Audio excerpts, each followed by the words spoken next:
Bencillik açıkçası her ne kadar tıpta, literatürde konu almamış olsa da psikolojik bir rahatsızlıktır. Çünkü insanın kişilik diziliminde sahip olması gereken sağlıklı bir yaşantı sürebilmesi amacıyla hem kendine hem de çevredeki insanlara yardımcı olabilmesi amacıyla sahip olması gereken bazı özellikler var. Bazı kişilik özellikleri var. Bunlardan bir tanesi de evrensel psikoloji ilkelerine baktığımız zaman bireysel düşünmemek, toplumsal düşünmek, başkalarının da ihtiyaçlarını göz önünde bulundurarak düşünmek olduğunu görürüz. Bencil insanlarda bu duygu gelişmiyor, bu düşünce gelişmiyor. Her şeyi benim olsun, her şeyin sahibi ben olayım, kısa yoldan para kazanayım, kısa yoldan haz kazanayım, kısa yoldan köşeyi döneyim anlayışıyla hareket ediyorlar. Bencil insanlar sadece kendilerini düşündüklerinden dolayı, sadece kendileriyle ilgili bir yaşantı içerisinde olduklarından dolayı başkalarıyla temaslarında empati kavramını geliştiremiyorlar. Karşıdaki insanı sadece maddi bir çıkar olarak, maddi bir fayda olarak görüyorlar ve bütün düşünceleri bunun etrafında oluştuğundan dolayı diğer insanlarla sadece çıkar odaklı ilişki kurabiliyorlar. Toplumsal olarak toplumun bir arada olmasını, toplumun bütünleşmesini engelliyor. Toplumları toplumlu yapan özelliklerin en başında biz duygusu, yani ben sen değil biz olması gerekiyor. Bencil insanlar ben dediklerinden dolayı topluma entegre olamıyorlar. Toplumun içerisindeki varlıklarını hissedemiyorlar. Biz duygusu yaşayan insanlar toplumları yüceltiyor. Kendi içimizde benliğimizi beslemekle ilgili bir duygu olması gerekiyor. Doğru. Fakat bunun ne kadar olduğu çok önemli.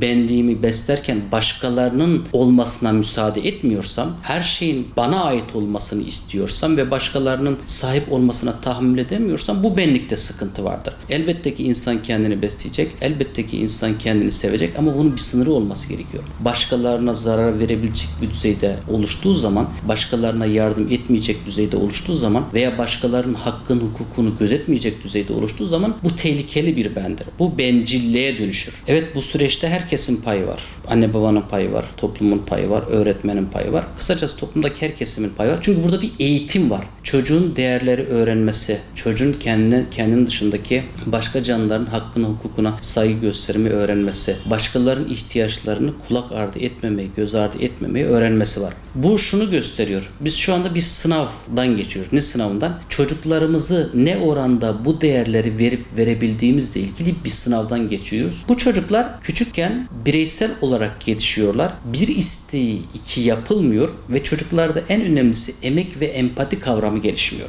Yani empati kavramı gelişmediğinden dolayı küçük yaşlardan itibaren çocuk aklına gelen her şeyi yapmaya, aklına gelen her şeyi almaya başlıyor. Anne baba da buna bir dur demediğinden dolayı çocuğun her istediği yerine geliyor. Geldiğinden dolayı çocuk bencilleşiyor, bireyselleşiyor. Parka gidiyor, arkadaşıyla kavga ediyor. Anne baba arkadaşıyla nasıl iyi geçineceğine yönelik veya arkadaşının duygularının nasıl anlaşılacağına yönelik bir çaba gerektirmekten ziyade o çocuğu alıyor, kimsenin olmadığı bir parka götürüyor. Tek başına oynayabileceği bir parka götürüyor. Bu çocuğu bireyselleştiriyor. İstediği yapıldığından dolayı. Veya çocuk 9 yaşındadır. 15 yaşında, 16 yaşında sahip olması gereken bir cep telefonunu, X model cep telefonunu tutup aile 9 yaşındaki çocuğun eline veriyor. Çocuk her istediği alındığı zaman bireyselleşiyor, vicdani yönü kalmıyor. Halbuki çocukken biz bu kavramları vermiş olsak, vicdani kavramı, empati kavramını vermiş olsak, çocuk ilerleyen yıllarda bunu topluma gösterir. Veremediğimizden dolayı şu anda onları göremiyoruz. Burada sorgulamamız gereken bir pedagojik eğitimimiz var. Biz şu anda çocuklara değerler kavramı tam anlamıyla, hakkaniyetle onların vicdanlarına bunu yükleyememişiz. Her ne kadar toplumda bazı kesimler değerler eğitim verse de davranışa dönüşmediği müddetçe değerler eğitiminin hiçbir anlamı kalmıyor. Siz dünyadaki bütün hukuk kurallarından kaçabilirsiniz. Açığını bulabilirsiniz ama vicdan açığını oluşturamıyorsunuz. Bundan sonraki kuşaklarda bununla karşılaşmamak için yapılması gerekenler var aslında. Öncelikle bir anne baba okulunun açılması gerekiyor. Yani kişiler evlenmeden önce kendi kalıplarını oluşturabilmeleri için, doğru çocuk yetiştirebilmeleri için, pedagoji konusunda bilgili sahibi olabilmeleri için bir eğitimden geçmeleri gerekiyor. Doktora yapıyor insan, yüzlerce sınavdan geçiyor, yüzlerce ders alıyor. Geriye dönüp baktığında bir tane aileyle ilgili ders alıyor mu? Hayır. Peki neye göre kuruyor aileyi? Kendi ailesinin vermiş olduğu kalıplara göre kuruyor. Ama kendi ailesinin vermiş olduğu kalıplar 20 yıl önce, 30 yıl önceki kalıplar. Güncellenmesi gereken bir kalıp var burada. Kişinin bunun farkında olması gerekiyor. Veya gelişim dönemi içerisinde çocuk yetiştirme politikasının pedagojik anlayışın değiştiğiyle ilgili bir bilgiye sahip olması gerekiyor. Eskiden çok geniş alanlarda yetişirdi çocuklar. Amca, dayı, hala, teyze ne yapardı? Çocukların dünyasını hükmederdi. Mahallenin bakkalı bir yanlış gördüğü zaman ne yapardı? Annesine, babasına söylerdi. Şu anda çocuklar yalnız yetişiyor. Şu anda bırakın çocuklar amcadan, dayıdan herhangi bir eğitim almayı, bayramdan bayrama zor görüyorlar. Bu açıklığı kapatabilmek için anne babanın özellikle anne baba okulundan geçmesi gerekiyor. Okullarda dersler okutulması gerekiyor.